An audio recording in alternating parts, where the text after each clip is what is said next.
Guys, magandang araw uli sa inyo. Ngayong araw ay magpapalit tayo ng transmission support. Itong Vios natin, Vios Superman. Manual. Pero same lang yung manual at automatic. Pares silang may transmission support. Ngayon, para ma-access natin yon, kailangan natin tanggalin tong battery. Tapos tong air cleaner housing.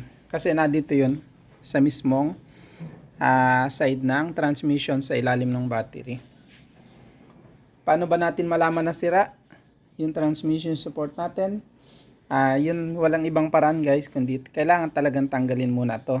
Dahil hindi siya kagaya nito, tong engine support natin dito, engine mount sa gilid, na makikita mo siya kung sira na ganun lang kadali, accessible siya. Tapos yung nasa ilalim naman dito, ayan, makikita mo rin siya kung kailangan ng palitan. Pero yung transmission support, kailangan talagang tanggalin mo tong battery at air cleaner housing. Ito nga pala guys, yung papalit natin. Bali, nakuha ko lang to sa sa marketplace. Orig Surplus. Mas prefer ko kasi yung ganito na Orig Surplus na okay pa naman. Nakita niya naman sariwa pa. Hindi pa punit yung rubber niya. Pero depende naman sa inyo yun. Madami rin naman yung mga brand new na mga replacement. Nakakakuha kayo. Sa akin lang, mas prefer ko yung ganito na Orig Surplus kaysa dun sa replacement na mga brand new. Based kasi sa experience ko, mas okay pa rin, mas matibay pa rin yung surplus. Basta okay pa yung makuha mo, sariwa pa, kaysa dun sa mga brand new na replacement. Pero yun, kagaya sabi ko, depende po sa inyo yan kung ano yung mas prefer nyo. Ito, nakita nyo naman guys, so okay pa naman. Medyo kala mo lang bago, pero surplus to. Pininturahan lang nung pinagkunan ko para daw mas okay naman tingnan yung condition niya. Inisprayan niya ng kulay black din. Pero surplus to. Guys, ito, tatanggalin lang natin to, yung battery, tas air cleaner housing. Niluwagan ko na to para at least mas mapabilis yung video. Ito, tanggalin lang natin tong negative niya. Ito, positive. Ganun lang. Tapos yung bracket ng battery, ito, hindi ko na siya tinanggal.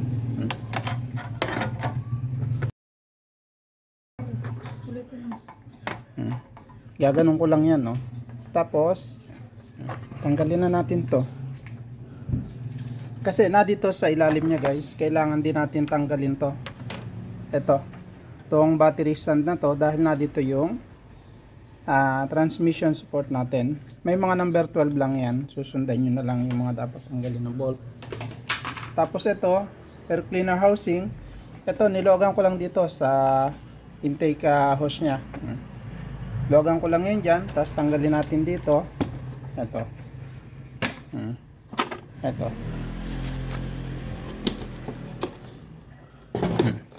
Ayan. Pwede nyo tanggalin yan. Pwede iganto na lang natin to. Tapos, ilalagay ko lang yan dito mamaya pag natanggal na ito. Ito naman, kailangan natin tanggalin to. Mayroon siyang dalawang number 12 doon. Para matanggal natin to, housing. Tapos ito, yan, may mga number 12 din siya dito. Tanggal na natin yan. Ma-access na natin yung transmission support. Guys, ito yung transmission support natin. Ito, kita nyo naman yung rubber. Sira na. Ang purpose niyang rubber na yan guys is para yung vibration galing dito sa transmission natin, ma-minimize yung transfer ng vibration papunta dun sa body. Kaya may rubber dyan. Ngayon, punit na yung rubber. Kaya papalitan na natin yan. Bali, meron tayong 4 na bolt. Bali 5, sorry, na number 14. Tatanggalin natin dito. Ayan, susundan nyo na lang. Tapos, pang-anim, ito, itong mahaba na to, may nut sa kabilang dulo yan. Doon tayo magluluag. Ayan, guys. Sira na yung rubber niya, punit na.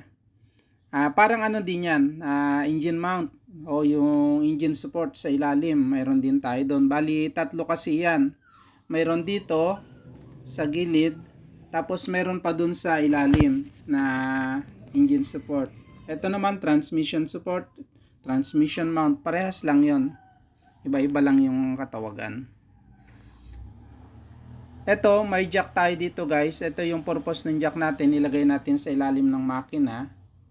Ayan. Para pag tinanggal na natin to, yung habang bolt dito, hindi lalaylay yung makina natin. Tapos, para mag-giveaway din yan dun sa bagong kakabit natin na transmission support para tumama yung butas ng bolt dun sa transmission mount na bagong ilalagay natin. Sa paglalagay na nga pala natin ng jack guys dito sa ilalim, siguraduhin lang natin na nasa tamang jacking point tayo dun sa mismong ilalim ng transmission. Kasi pag nailagay niyan dun sa maling parts na itapat nyo, pwedeng masira. Ito makita nyo, naglagay pa ako ng kahoy dito para at least safe.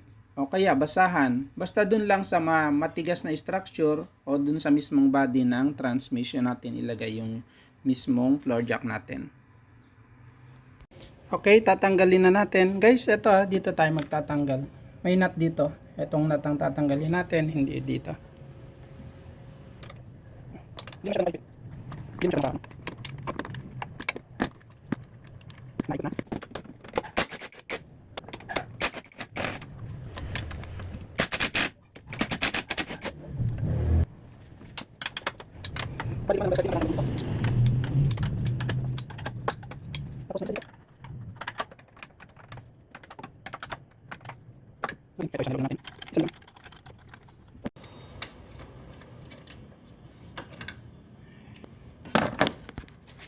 Okay na. Tatanggal na natin ito guys. Ito.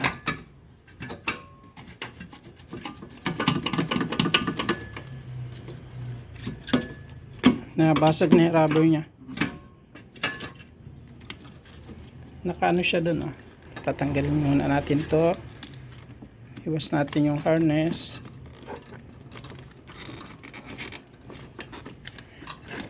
Ito.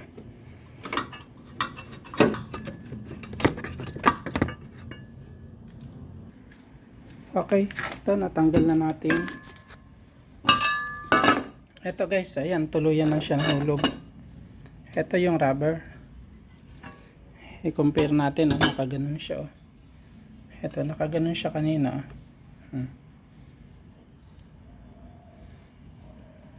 Ayan. Ngayon, basag na siya. Ito na yung rubber niya. Kaya hindi niya na nangyari pag umaarangkada ka, masyadong mabibrate yung makina. Mararamdaman mo yung pagkakaiba niya kumpara pagbuto. Kasi yung manual transmission tayo, kada mag-shift lalong lalo na sa arangkada. Mararamdaman mo. Ngayon, papalitan na natin to.